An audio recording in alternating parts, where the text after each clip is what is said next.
Well, good afternoon, everyone. This is Patricia, and I am traveling for history.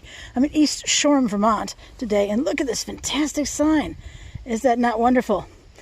This is the East Shoreham Cemetery, and from what I saw online on the official list of cemeteries, this is the only one in East Shoreham. That's not to say there aren't family cemeteries around here, but as far as official cemeteries go, this is the only one listed. So let's take a quick look here.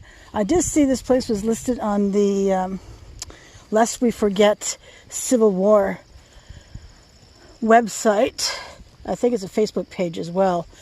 So there are Civil War people buried here. But I really didn't find any information on this place beyond it's the East Shoreham Cemetery. So I see quite a few older monuments over here. This one's quite lovely, and look at that urn at the top. This is John T. Rich, and to have a marker like this, maybe he actually was rich, but it's really beautiful. And we can see that you can drive in here. We can see tire tracks right there. I chose to park on the street because I wasn't sure, but about being able to turn around in here, because who wants to mess with that? I have been in cemeteries, quite a few at this point, and some of them are just not that great to drive in and all that stuff. Whew.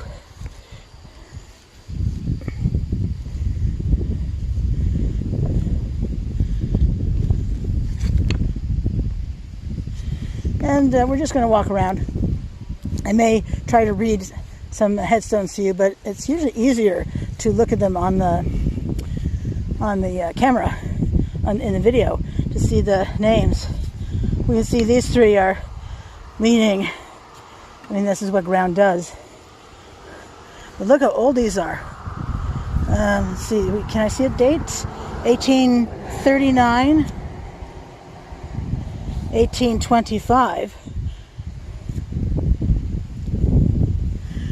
And I've said this before, the problem with using marble as a headstone is that it wears quickly, although, and it attracts pollution. And it's just a magnet for pollution. We have a lovely farm over there, and look at the beautiful foliage. Who doesn't love foliage in Vermont? Except raking up the leaves is most unfortunate.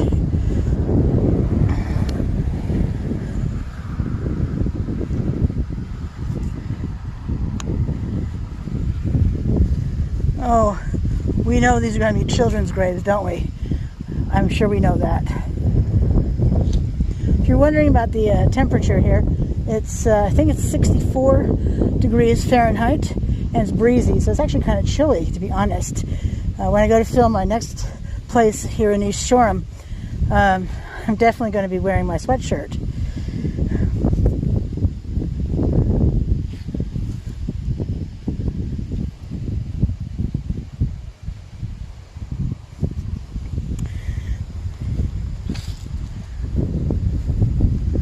Oh my, wooden crosses. Wow. And no names at all on them. That is a problem with wooden crosses. They give up the names really quickly. That is a large headstone right there. And in fact, let's just take a quick look-see at this. John Ormsby died June 12, 1849 in his 86th year. Wow. Lydia, wife of John Ormsby, died May 1833 in her 70th year. Wow.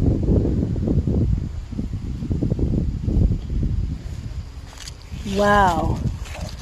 1775. I've never seen that before. That is the oldest marker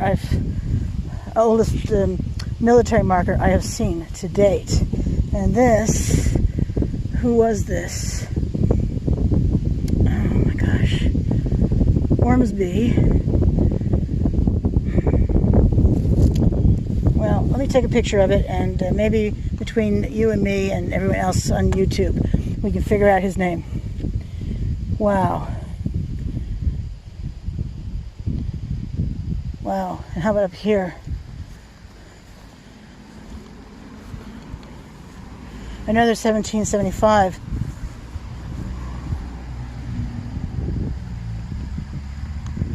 Truly remarkable. Let me see. This is PC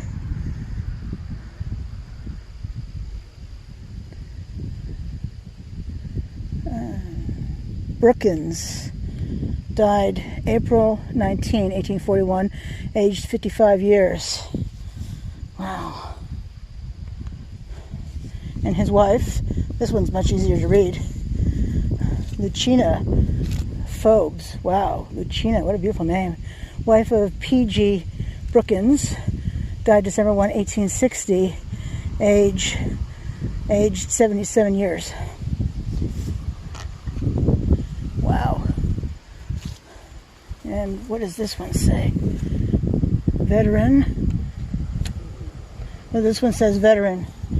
So I wonder if we can get an idea of which war by his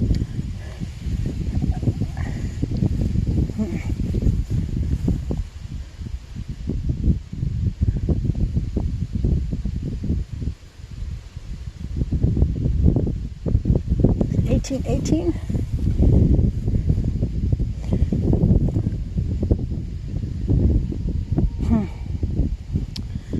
I don't know. I just can't read it.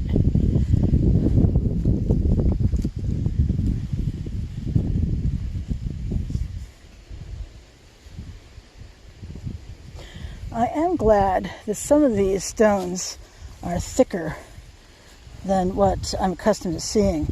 But we can see a split right here. And, wow, is that all the way up? And another split right here. I haven't seen any gravestones that have fallen yet, but some certainly are leaning. Another obelisk. We do see them a lot, don't we? So the Egyptian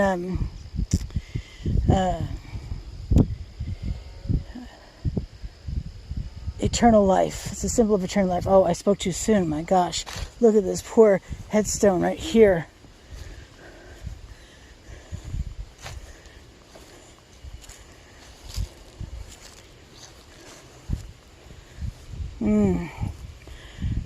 Elizabeth Wright, wife of someone, died September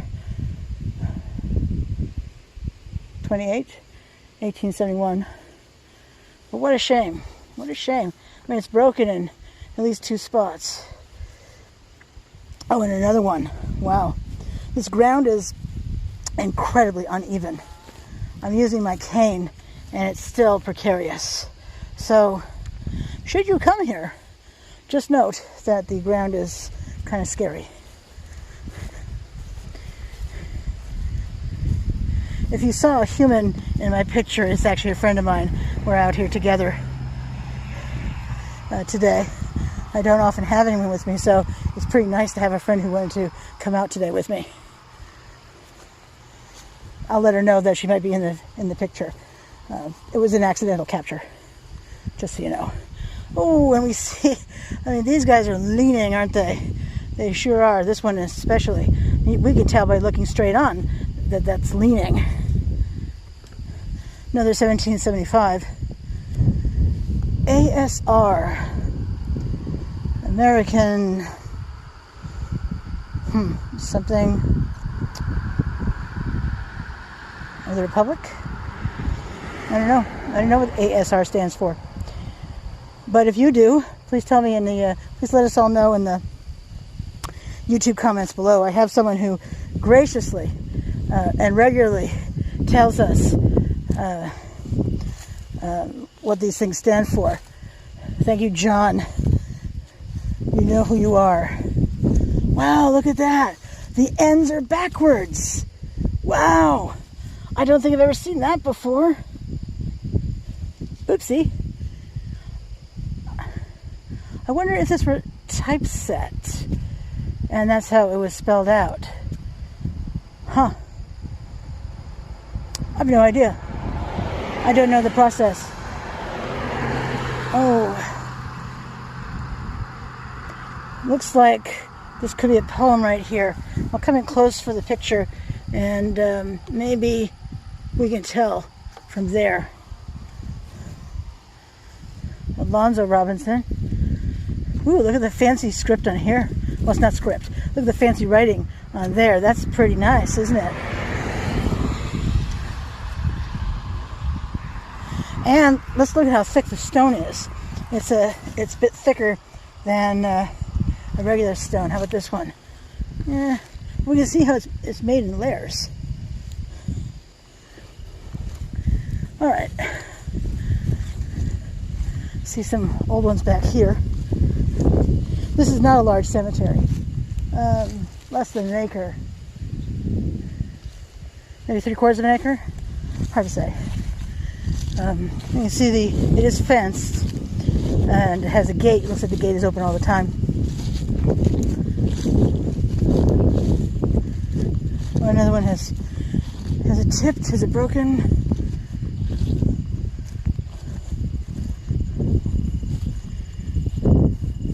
All of the above.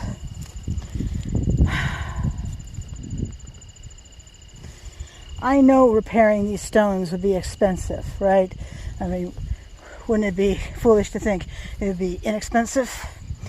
But still, it'd be nice if someone would repair these grave monuments. This doesn't fall into perpetual care. And we'll say the grass is cut, so that's a beautiful thing. But it does fall to the living to care for the dead. They've done their part already. I mean, some of these people fought in wars for us. Maybe you're a veteran yourself.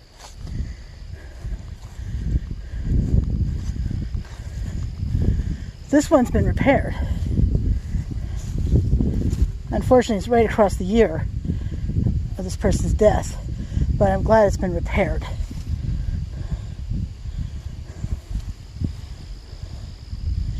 Matters to me. Ooh, this is not good. Just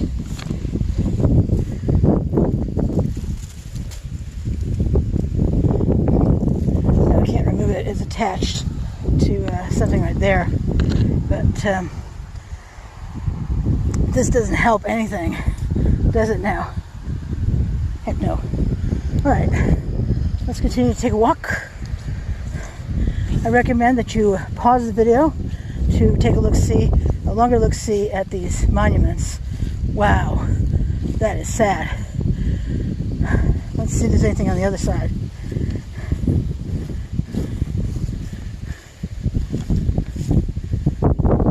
Nope.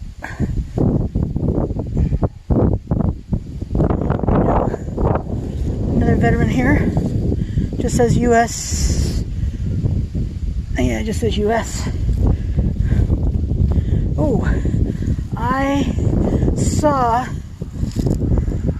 pardon me for touching the U.S. flag. I saw this style before at the Fort Ethan Allen Cemetery. I'm inclined to believe this could be the Spanish-American War. And let me just take a picture. I'm sorry, I hate to touch the U.S. flag. I do.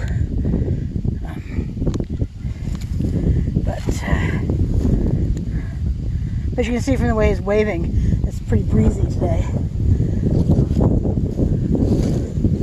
a little afraid my hat's going to blow off.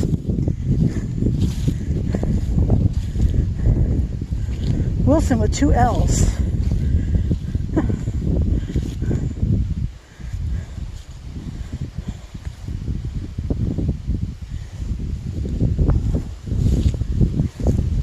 Sun wants to come through the clouds. It really does, but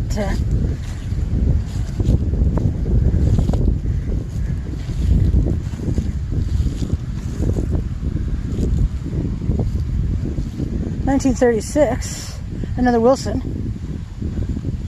I think that's the newest one. No, 1964 was the newest one we saw. I have no idea if they're still accepting burials here, although it looks like they could with land over here. I see a veteran right here. Oh, 2017. Wow, now that is new.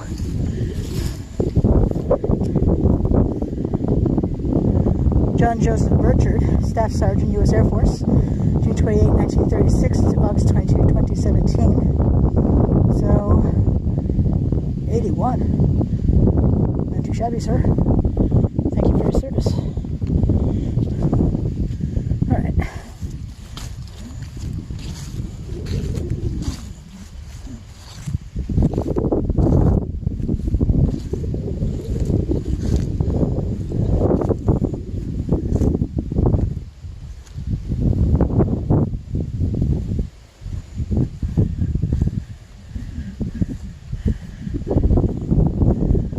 Clearly the backside of monuments.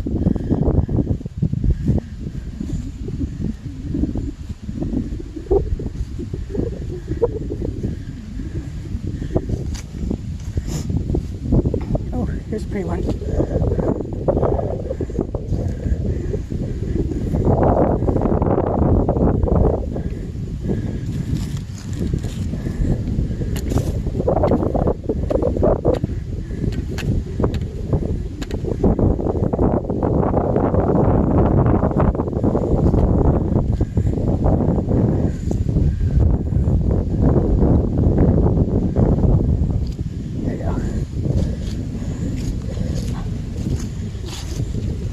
This is a lovely one.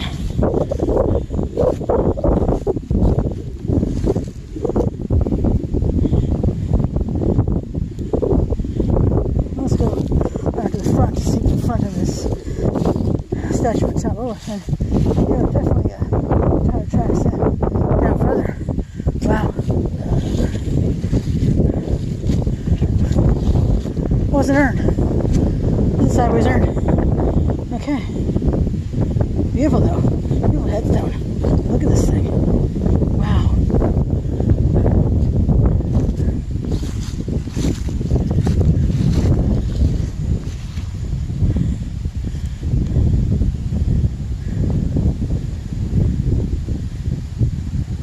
A draped urn.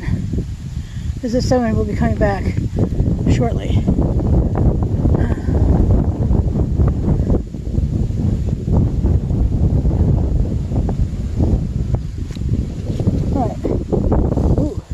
Look at this one over here.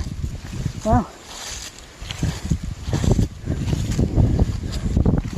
I filmed a Hubbard grave, Kellogg Hubbard grave in Montpelier. Or not in Montpelier, it was Shoreham, Vermont.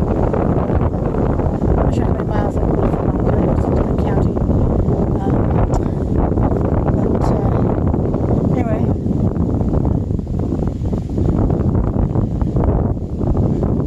Seems to be a good name to have, Hubbard, because the Kellogg Hubbard name in Montpelier is a library. There's Kellogg Hubbard Library there. I've not seen the library, but I just have seen the grave.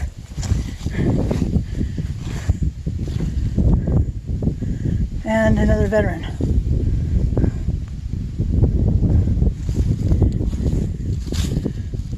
Grand Army of the Republic. So, a Union veteran, U.S. Civil War veteran who served in the Union Army. That's what GAR is, Grand Army of the Republic. Another Hubbard. And this is a substantial headstone too. I mean, look how thick that is, how wide that is. The depth of this headstone is quite impressive. And then we have this lovely urn over here. And died February 29, 1880. Aged, is that 20? It's 20 years. Julia A. N. Williams. A tasteful headstone.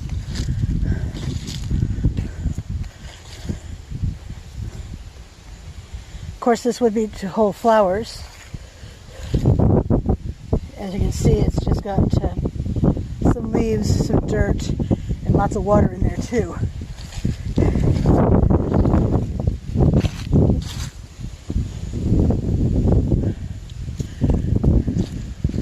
And I don't plan to walk the entire cemetery, even though it's small. I have some other places I need to record today.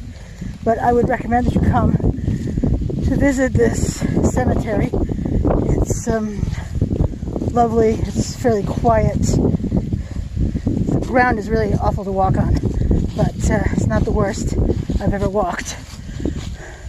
St. Augustine Cemetery in Montpelier still has that title. Ooh, oh dear, it lost an ear. What can I say? Bad humor is pretty much my only humor.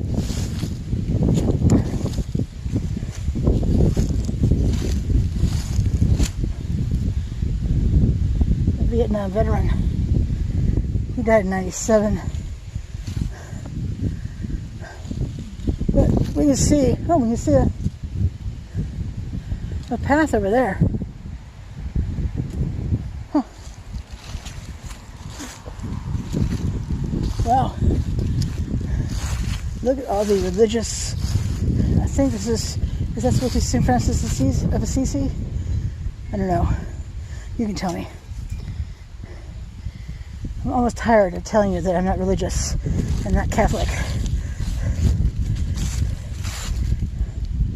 But I am happy to see that there are those who really seem to care about their relatives.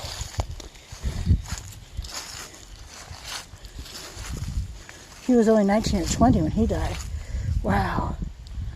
I suppose that could have been Vietnam, but I don't see a veterans. I don't see a flag.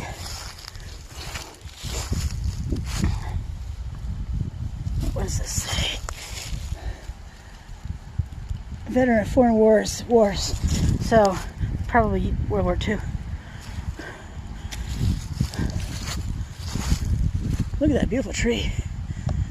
Wow. Isn't that amazing? It just keeps going up.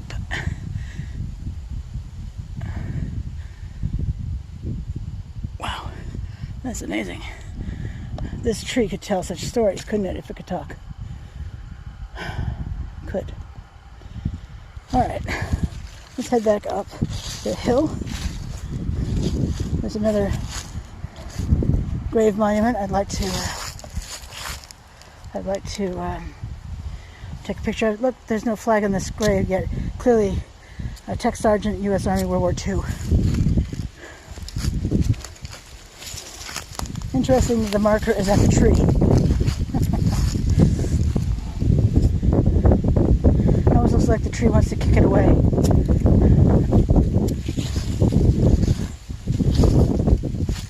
Another, it says number 6 right here. I've never seen a number on one of these things before.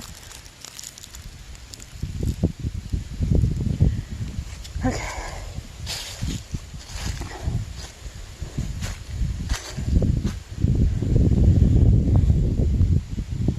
She didn't live very long. 28 years. Young. So young. And then he didn't live very long either. 34 years. Wow. Okay. So, a couple more over here, and then I'll get back in my car and drive to the next site.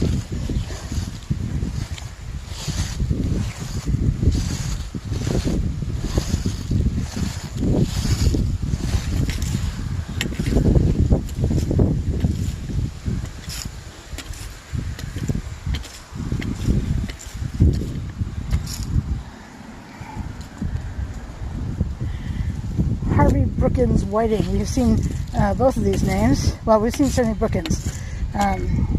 This cemetery is technically in Whiting, Vermont. And he was an MD who died in 1988. And look, at that monument. That is nice. That's beautiful. I mean, look at the rose. Isn't that gorgeous? And these as well.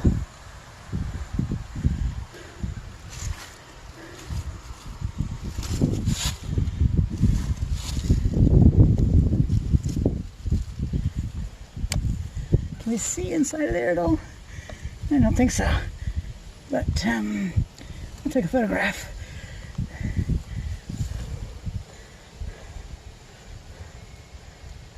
I can't reach my hand in far enough to feel anything, but it appears that there's a hole back there. Fascinating. Looks like these are caps on screws to hold these in place. Huh. Interesting. Very, very interesting.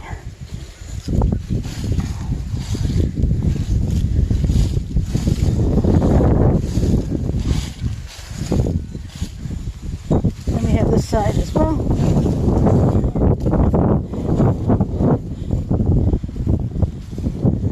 Again with a rose on this side.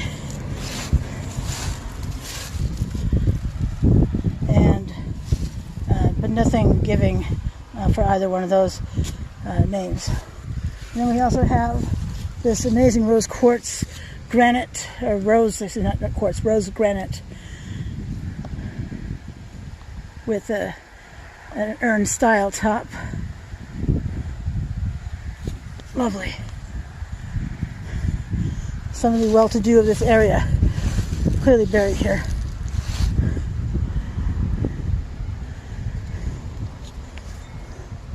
Mark, I really don't. Forgive me here for a moment. This is a large stone, and yet it's only the birth and death years. There was plenty of room to write the dates.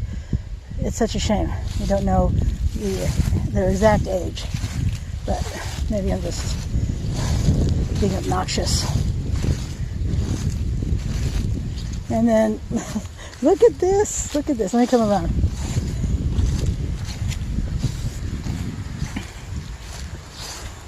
Baldwin, and there's this entrance.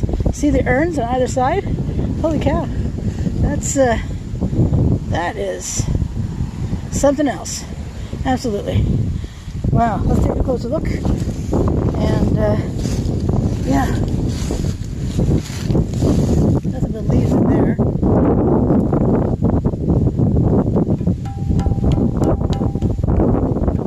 Metal.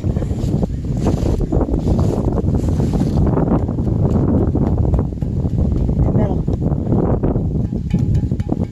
You should be able to hear that. Anyway, on marble. And this is marble. Huh. Merwin. Maybe it's Merwin. A Baldwin, died January 6, 1877, aged 26. Wow. So young. So young.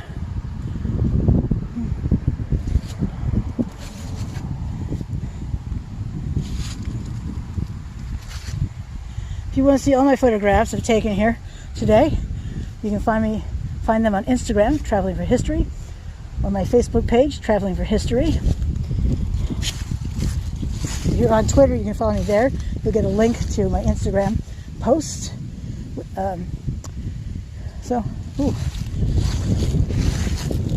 Looks like a fresh grave.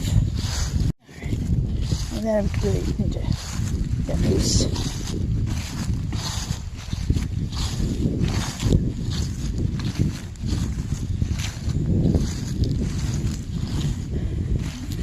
This doesn't look like a fresh grave to you. I'd like to know what you think it could be. I'm guessing there's going to be another headstone over there. But, I mean, these graves are old. 1912 is the newest. Huh. Maybe they're going to reseed.